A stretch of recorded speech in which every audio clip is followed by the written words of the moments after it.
Tiempo de liberación. ¿Es cierto que hoy en día el periodo necesario para obtener la liberación mediante exorcismos es más largo que antes? En mi opinión, esto ocurre porque hay menos fe, incluso por parte de los exorcistas, y las personas exorcizadas y sus parientes también tienen menos fe.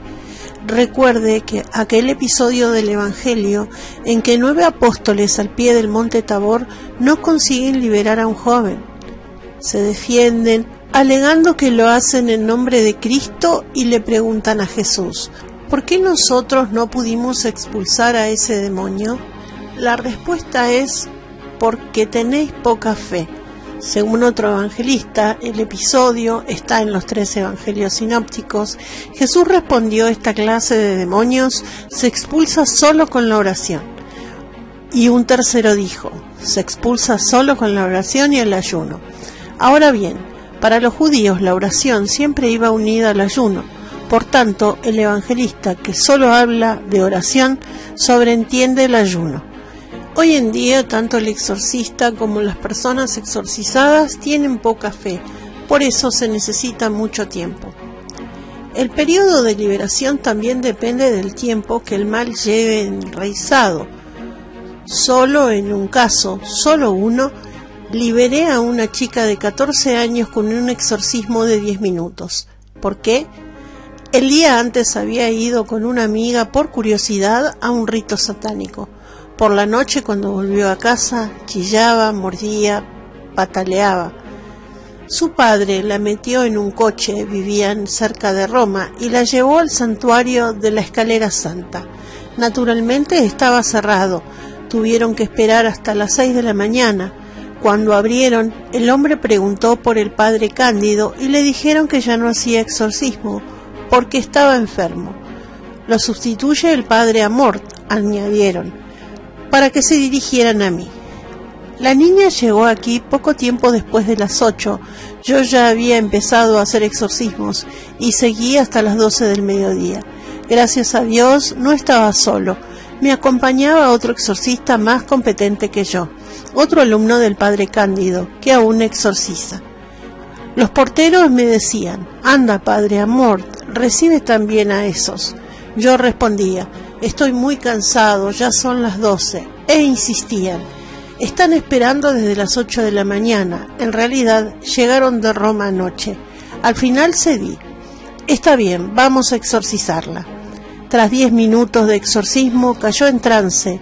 Primero me mordió la mano, no fui lo bastante rápido apartándola y me dije que debía tener más cuidado.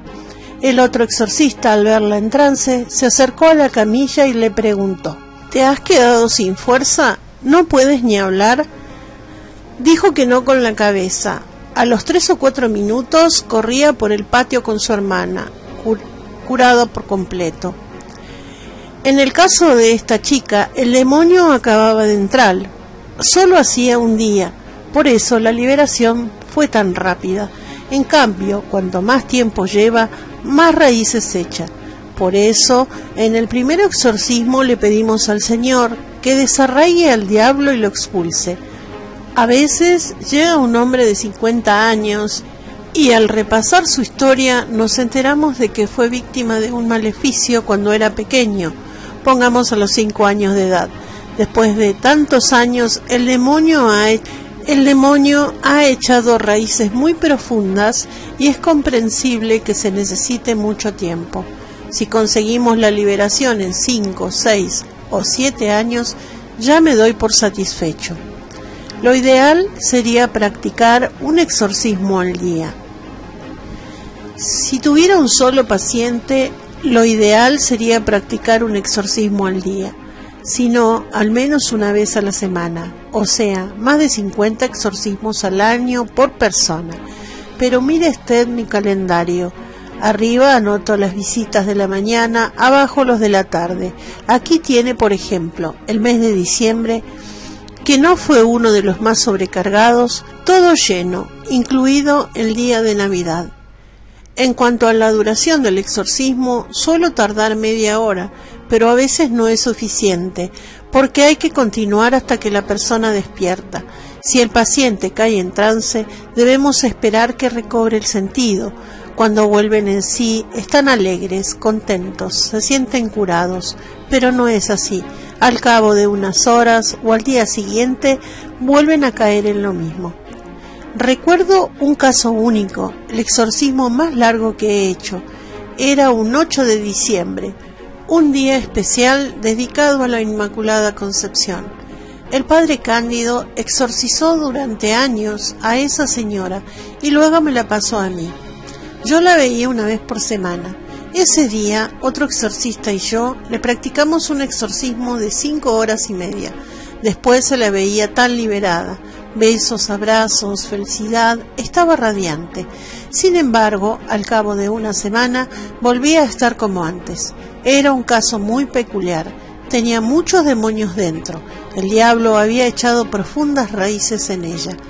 No creo que esa señora, a la que el padre Cándido había tratado mucho tiempo y a la que seguí tratando yo, esté liberada, ni siquiera ahora. Con 70 años cumplidos. Ha mejorado, eso sí. Puede hacerlo todo, llevar una vida autónoma, es una buena esposa, tiene hijos y trabaja. Al principio, cuando fue a ver al padre Cándido, sufría dolores en todas partes, sobre todo en la cabeza, sin razón aparente. La habían visto muchos médicos y ninguno encontraba una explicación. La mujer era víctima de unos maleficios. En realidad, el origen del 90% de estos casos son los maleficios. Una vez, al llegar a su casa para exorcizarla cuando estaba en Roma, venía a mi despacho. Pero cuando yo iba a Capránica, el exorcismo se hacía en su casa. Ese día yo estaba un poco desmoralizado, aunque intentaba disimularlo. La señora me dijo: «Padre Amor, usted sabe que nosotros somos muchos hermanos, todos casados y con hijos. Ninguno de nosotros rezaba, ninguno de nosotros iba a misa. Desde que yo empecé a tener problemas, todos van a misa, todos rezan junto al rosario». Entonces me dije: «Señor, ahora comprendo por qué ha durado tanto tiempo. El Señor consigue grandes bienes espirituales a través de los sufrimientos.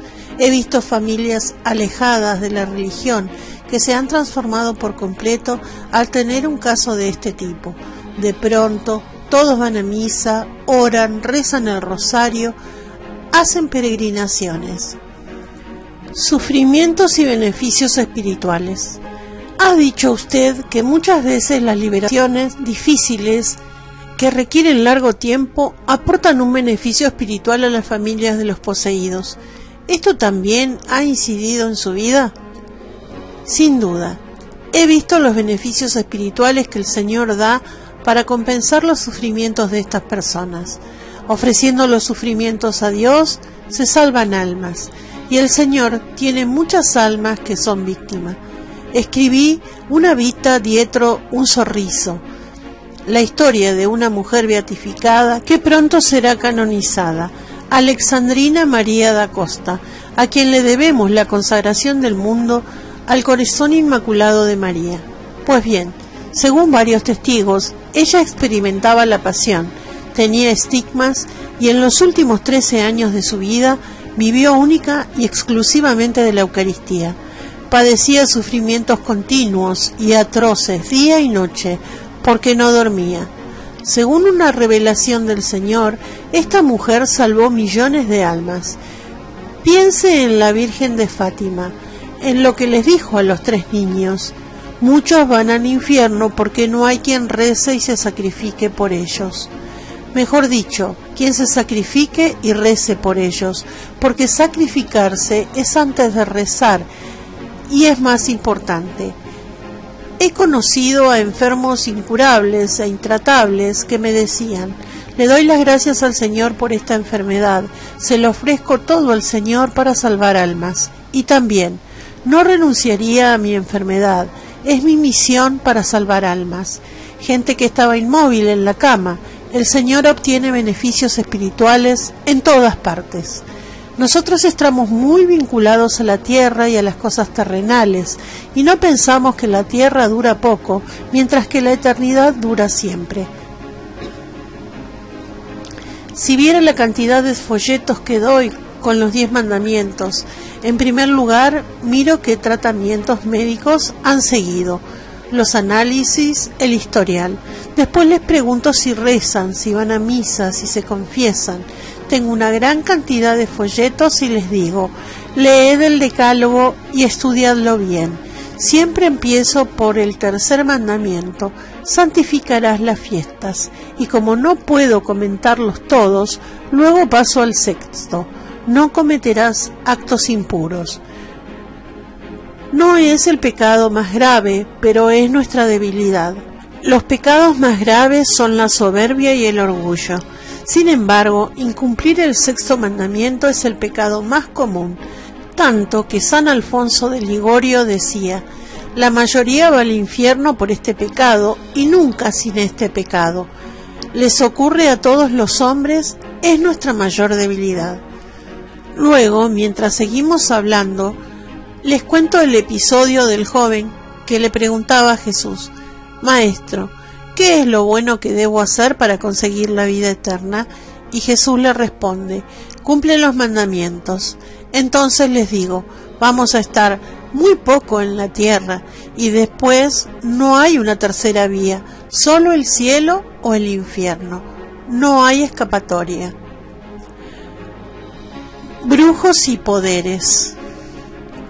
Volviendo a los brujos, decía usted que el 98% no son más que charlatanes. ¿Y qué me dice del 2% restante? Son poseídos o personas vinculadas al demonio. Cuando uno está vinculado al demonio, ya pertenece a él y no es necesaria la posesión.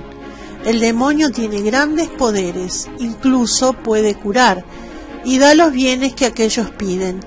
Éxito, dinero, placeres, es decir, una vida depravada con todos los placeres ilícitos, todos. Estos brujos vinculados al poder diabólico también tienen poderes, así es como captan a las personas y las conducen a Satanás. He liberado a muchas personas que habían caído en las redes de algún brujo, les robo víctimas y clientes a los brujos. Les impido llevar a cabo su sucio trabajo, de modo que seguro que me tienen inquina. No quiero ni pensar cuánto resentimiento he podido suscitar en estos brujos, ni cuántos maleficios habrán preparado contra mí. Pero nunca me atacan directamente. Además, si uno vive en gracia de Dios y lleva una vida de oración, es difícil que el maleficio arraigue, muy difícil. Talismanes en la pared. Una chica de 25 años. Sus padres regenteaban una tienda de comestibles. Tiene una hermana y un hermano. La tienda va de mal en peor. Cuando no se rompe una cortadora de fiambres, la balanza no funciona o la caja se estropea. Por si fuera poco, se están quedando sin clientes, mientras que el supermercado del barrio siempre está lleno de gente. La familia ya ve normal que el frigorífico no funcione de a ratos, que los artículos cambien de lugar solos. Hace tiempo reformaron la tienda y, llevados por el deseo de que el negocio marchara viento en popa, ocultaron en la pared 2 talismanes que les habían proporcionado 2 brujos, uno de ellos famoso en la televisión. La chica sentía presencias opresivas en su dormitorio, oía voces, veía cosas raras, no podía dormir ni estudiar, estaba muy deprimida. Por la noche sentía a alguien sobre ella que la oprimía, la ahogaba, la aplastaba. Fue en varias ocasiones a Roma, cerca del Coliseo, a ver al brujo, y éste abusó de ella 10 veces. Le cortó el vello del pubis y las axilas, le cortó el cabello, le hizo una foto y escribió su fecha de nacimiento sobre la imagen. Cada vez que la chica entablaba relación con algún joven, todo terminaba enseguida, porque se sentía atada al brujo. Como puede ver, se cometieron grandes errores. Exorcicé la tienda, la casa y 6 o 7 veces a la chica que caía en trance y hablaba. Aparecieron varios demonios: Aleph, espíritu de la soberbia y la venganza; Namar, espíritu que destruye los afectos e impide formar una familia. Los lectores sabrán comprender lo que quiero decir. Al rozar la estola y al oír las oraciones, la joven sentía dolores especialmente en las partes más delicadas. Sigo con los exorcismos, a veces por teléfono, y la situación ha mejorado. La tienda, la casa y el dormitorio ya no están infestados. No se oyen ruidos, las presencias y voces han desaparecido, los aparatos funcionan. No obstante, aún hay presencias maléficas en la chica. Durante los exorcismos hay respuestas negativas. Es mía, le estás haciendo daño, yo solo le hago bien. Y un gran rechazo a las renuncias. La joven se siente oprimida, aunque menos que antes, pues teme no ser capaz de amar a nadie, acabar destrozada, no poder liberarse y tener que morir. Aún necesitaré mucho tiempo y muchas oraciones para liberarla. Entre tanto, creo que este testimonio bastará para prevenir a la gente contra los brujos y cartománticos. Misas negras. Para prevenir a nuestros lectores contra los riesgos de consultar con brujos, quisiera preguntarle si estos usan algún tipo de estrategia para que los clientes inconscientemente caigan en sus maléficas trampas. Claro que usan estrategias. Una de ellas es atacar en los momentos de debilidad. Por ejemplo, en algunas discotecas, no toda, no se puede generalizar, hay un itinerario fijo. Un chico o una chica van allí. Empiezan con el tabaco, luego pasan a las drogas, al sexo, a la secta satánica. Es algo inefable. Al final acaban en una secta satánica. Podría poner muchos ejemplos de este tipo. Para un joven es una gran desgracia tener amigos que se droguen, y más tarde se descubre que hacen cultos satánicos, misas negras. La característica principal de las misas negras es que siempre se desprecia la Eucaristía. Además, en la auténtica misa negra, una mujer desnuda hace las veces de altar. En teoría, tiene que ser virgen. Primero debe violarla el que hace de sacerdote y luego los demás. Después de esto, hacen de todo entre ellos como si estuvieran en un burdel.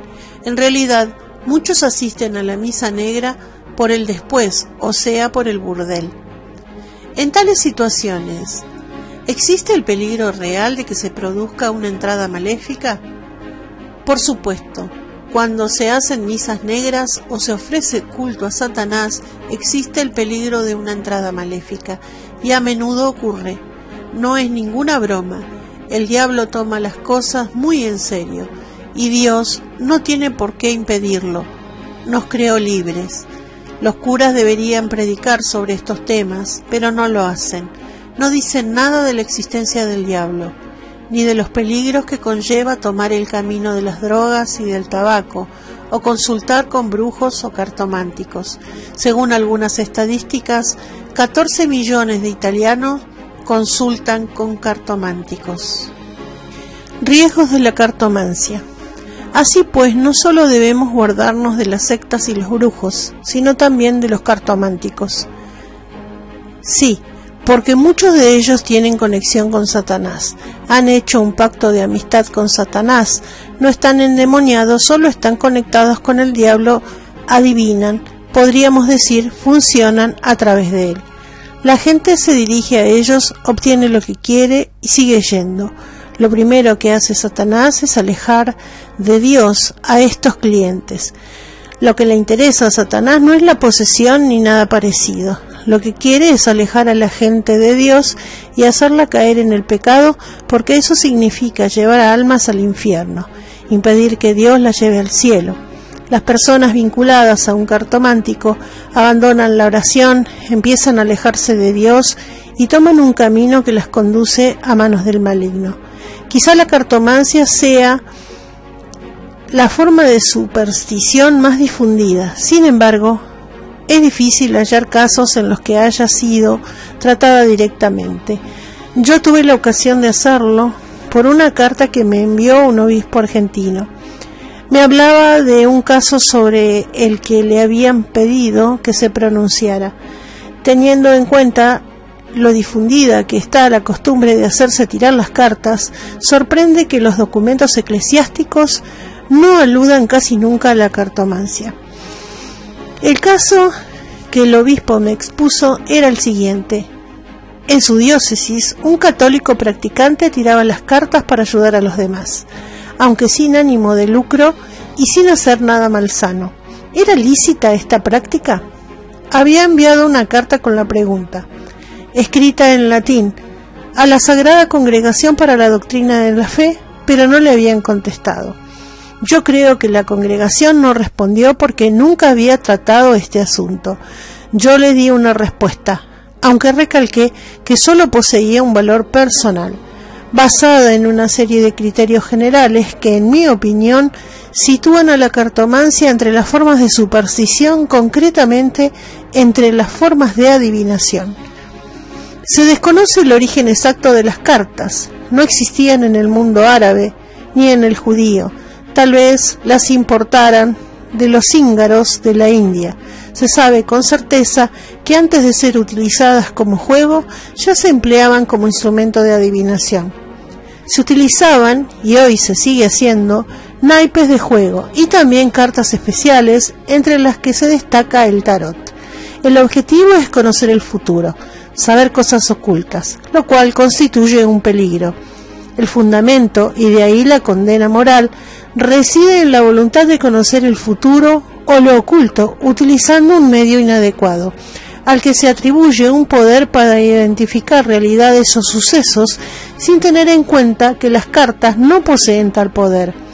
Aunque el cartomántico no invoque al demonio explícita ni implícitamente, aunque no utilice extravagancias mágicas como velas de colores dispuestas de un modo especial, hierbas, platos con agua en los que se echa aceite, etc., lo cierto es que le atribuye a un objeto el valor que no tiene, como si pudiera saber cosas que Dios solo sabe. Todo ello conlleva una grave culpa moral, indicio de rebelión contra Dios, único Señor de la historia, y de abandono de la fe y la oración en favor de una dependencia psicológica de la lectura de las cartas por parte del cartomántico en cuestión. Destino: suicidio. ¿Cuál es el objetivo final de las actividades que realizan los brujos, cartománticos, sectas satánicas, etc.? El objetivo final es la muerte, porque Dios es Dios de la vida, mientras que Satanás es Dios de la muerte. El diablo ha inspirado muchos suicidios, incluso suicidios en grupo. Yo nunca he tratado a personas que después se hayan suicidado, pero he tenido muchos casos de individuos que habían intentado suicidarse, aunque por suerte algo les impidió llevar a cabo su propósito. Cuando alguien empieza a recibir exorcismos, es casi imposible que se suicide. Un caso típico es el de una chica quien exorcicé muchas veces. Se curó por completo, retornó a la vida cotidiana y ahora tiene un puesto de profesora. Sin embargo, su restablecimiento costó años y años. No recuerdo bien cómo entró Satanás, porque heredé a esta paciente del padre Cándido, que la trató durante mucho tiempo, y me la pasó cuando él ya no podía exorcizarla. Pues bien, esta chica un día empezó a pasearse con un saco de dormir al hombro, por la vía del tren de la línea Roma-Livorno-Génova. En una de las grandes curvas se metió dentro del saco y se tendió sobre las vías. Quería matarse, quería que un tren le pasara por encima. Durante más de 5 horas permaneció tendida en las vías. Pasaban trenes en ambos sentidos, pero nunca le pasaban por encima. Es un caso inexplicable, no se puede comprender. En otra ocasión, aquí en Roma, la chica anduvo por una calle muy transitada, sin mirar los semáforos ni nada, con el fin de que la atropellaran, y ningún vehículo la rozó. Intentaba suicidarse, pero nunca lo lograba. Y es que, si se empiezan los exorcismos, eso significa que la persona tiene la voluntad de curarse, de librarse, lo cual desencadena una lucha interior y el Señor responde a las invocaciones otorgando las gracias necesarias para que se produzca la liberación. ¿Sabe usted de algún caso que no haya terminado bien? El padre Cándido me contó el único caso que tuvo de una chica que al final acabó suicidándose. La exorcizaba porque estaba poseída por el diablo. Esta chica tenía una madre muy pérfida.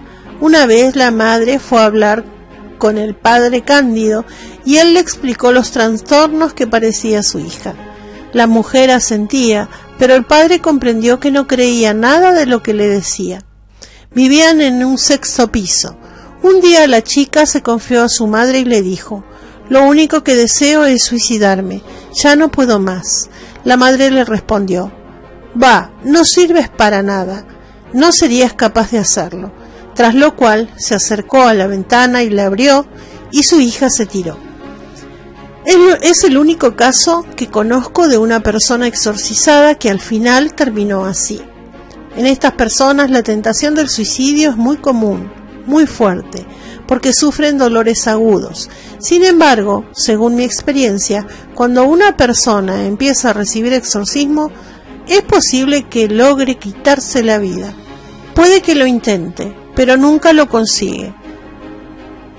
Hay muchos casos de personas que han ingerido sustancias venenosas, pero siempre las han encontrado a tiempo, las han llevado al hospital y les han hecho el lavado de estómagos. Conozco muchos casos de este tipo. Satanás impulsa el suicidio porque es el Dios de la muerte.